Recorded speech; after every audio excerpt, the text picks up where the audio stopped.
कई बार cross product method में बच्चों का बहुत सारा कंफ्यूजन होता है कि भैया कैसे आता है, कब अप्लाई होता है, ये सारे डाउट हैं। तो आपके सामने एक क्वेश्चन है, आपको डिटेल में एक्सप्लेन करूंगा कि कब लगाते हैं, कैसे लगाते हैं। अब देख लो, कह रहा है एक एग्जामिनेशन है, पास होने वाले और फेल होने वालों का रेशियो दे रखा है 25:4 कह रहा है 5 अधिक बच्चे और प्रेजेंट होते और फेल होने वालों की संख्या पहले से 2 कम होती तो पास होने वाले और फेल होने वालों का रेशियो 22:3 होता। तो उपस्थित होने वालों की कुल संख्या बताओ। अब देखो कैसे करेंगे। एक तरफ है पास, एक तरफ है फेल और फिर है टोटल। पास कितने हैं 25, फेल कितने हैं 4, टोटल कितने आ जाएंगे 29। अब ये कह रहे हैं कि अगर 5 अधिक और प्रेजेंट होते तो ये कितना हो जाता प्लस का 5, और फेल पहले से 2 कम होते, यानी फेल कितने हो जाते, यहां से 2 कम हो जाते, तो पास और फेल का रेशियो 22:3 हो जाता, यानी कि टोटल कितना बन जाता 25 बन जाता। अब अगर मैं अपने बेसिक वाले तरीके से करता तो मैं क्या करता, मैं ये करता कि भाई टोटल फेल हो जाएंगे 4x, कोई डाउट नहीं, उसमें से 2 लोग और कम हो जाएंगे।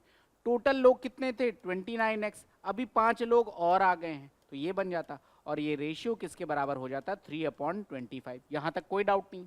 अब जरा देखो, इसी पे मैं क्रॉस प्रोडक्ट मेथड लगाता हूं।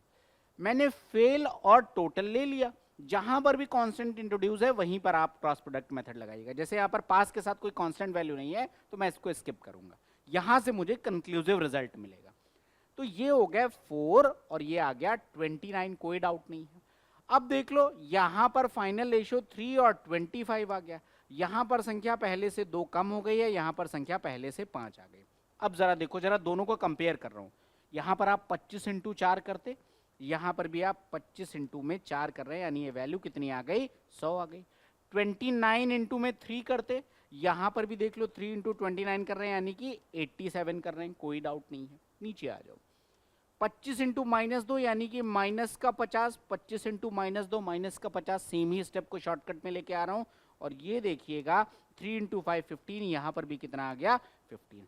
आपको भी ये क्लियरली दिख रहा होगा कि देखो ये 100x है, इधर 87x है, 87 में से 100 जाएगा माइनस का 13 आएगा, 87 में से 100 गया माइनस का 13, मैंने लिख लिया -13 यूनिट।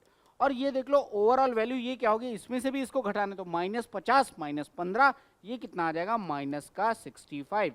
ये और ये कट गया, 1 यूनिट की वैल्यू कितनी आ गई 5 के बराबर। तो पूछ रहा है टोटल कितने लोग थे, यानी कि 29 यूनिट। तो 29 इंटू 5 यानी कि 145 टोटल आपके पास क्या थे यहाँ पर स्टूडेंट। आई होप पूरा डिटेल में समझ में आ गया होगा क्रॉस प्रोडक्ट मेथड। अगर कोई डाउट है तो कमेंट में लिखिए, और ऐसे बेहतरीन कंसेप्ट के लिए गैलेक्सी क्लासेस को फॉलो करिए और डेली सुबह 11 बजे मुझसे लाइव जुड़िए और मैथ्स बिल्कुल फ्री ऑफ कॉस्ट पढ़िए।